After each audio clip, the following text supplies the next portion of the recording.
because, you know, never had I ever seen, a lot of people wanting, especially in the minority community, wanting plastic surgery, wanting to get their noses reduced, wanting to thin out their lips, wanting again to change their skin color. But then on the other side, again, they all cultures, I'm saying people of European descent, basically wanting, a bigger bottom, a bigger butt, wanting fuller lips, darkening their skin, it's just, it's interesting. And, I believe Can I that jump in? Oh, yes, you may, please. So I kind of, even looking not only at the physical, how we go about our skin tone and skin color, I think there's an issue in our education system, and even talking about slavery or, oppression, and how it's discussed in school. Because I remember learning about slavery and oppression, and you don't really learn much about the actual history of African Americans or of Africans or Black people around the world. You don't really hear much. You hear, you were slaves, you were brutalized, and you were victims the entire time in history. Whenever I look at my history when I was in high school, all I knew was that we were victims, we were dumb, we were, treated badly, and I didn't really learn about any uprisings. I learned about maybe one. You don't hear about all the different things of, Black Africans and, Black Americans fighting and winning.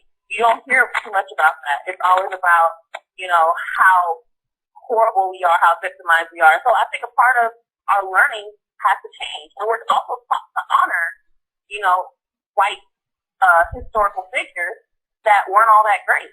We have to honor George Washington, who owned slaves. We have to honor Thomas Jefferson, and this is what we're taught in school. So I think it's even deeper than just, I don't like the way my skin color is. I think I hate myself. You know what I mean? I think that's taught in school. Though it's not, yeah, go ahead, I'm sorry. Yeah, no, I agree with you wholeheartedly. And again, within any situation in which, there's a battle or a war, the person who wins that particular battle or the war, they write history. And again, I understand what you're saying there, and I agree with you, so I'm not disagreeing with that.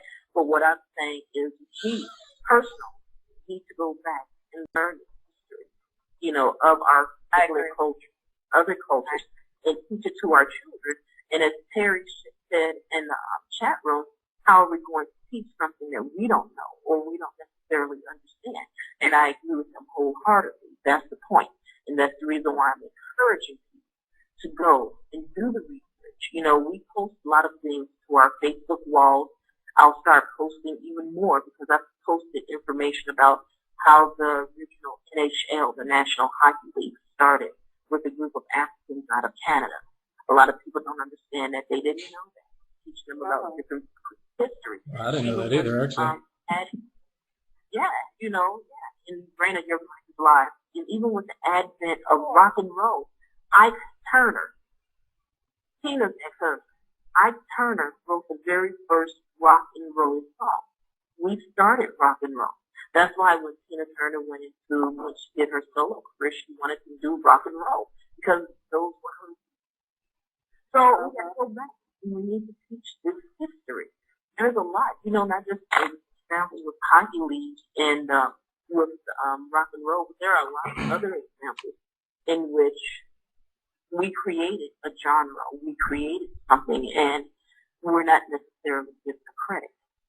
So, even if it's not taught in the book, not taught in history books, we can go back and we can get that information. And knowledge is power. Knowledge is a weapon.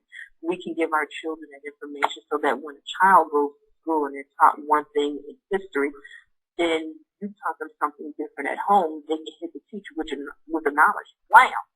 Buy your children some books talking about this type of history. It's out there.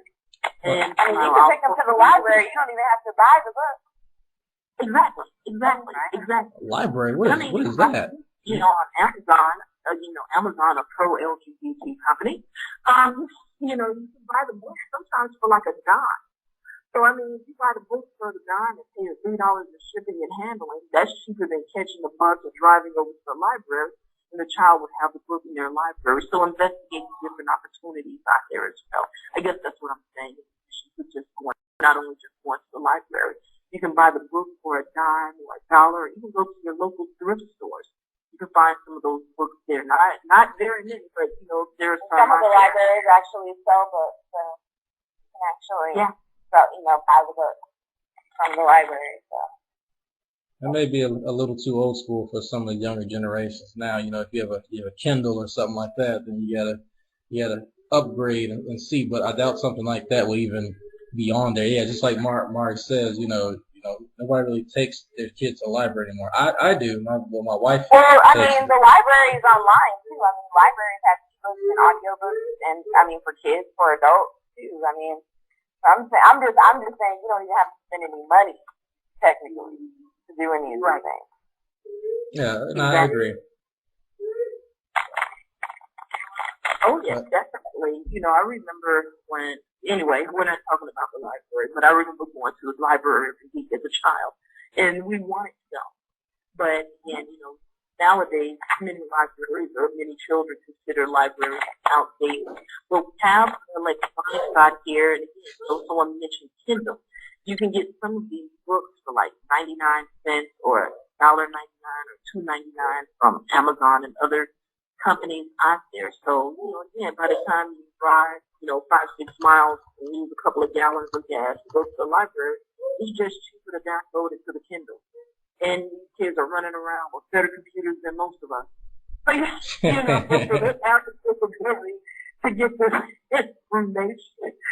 So, again, the call-in number is 310-982-4273. Again, that's 310-982-4273 and press 1.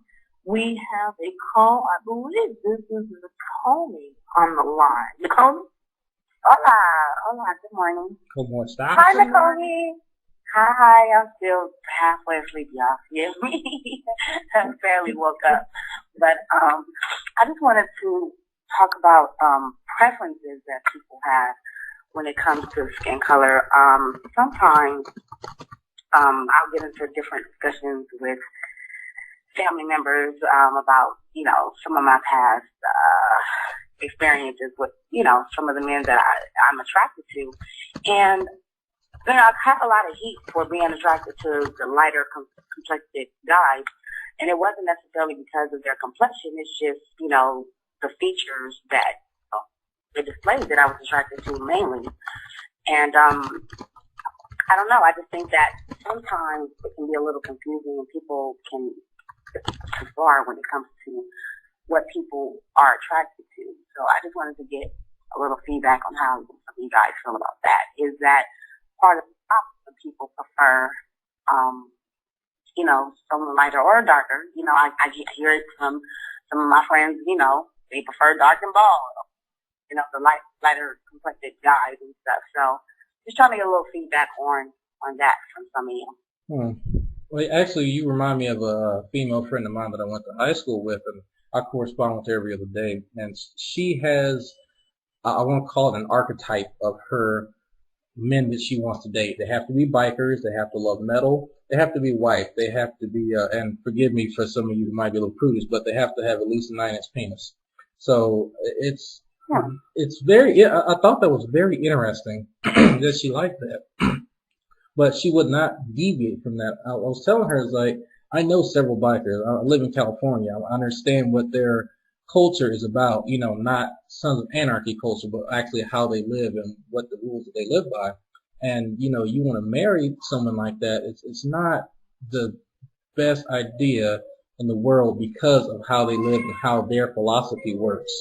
So, I was looking into more and more of, why this archetype? Why, you're darker than me. How do you not like black men? You were created by one. And so, as I kind of delved a little bit more into, she started telling me more and more. I'm not going to, give away anything too specific, but it seemed as though her experiences in life have turned her away from being more open.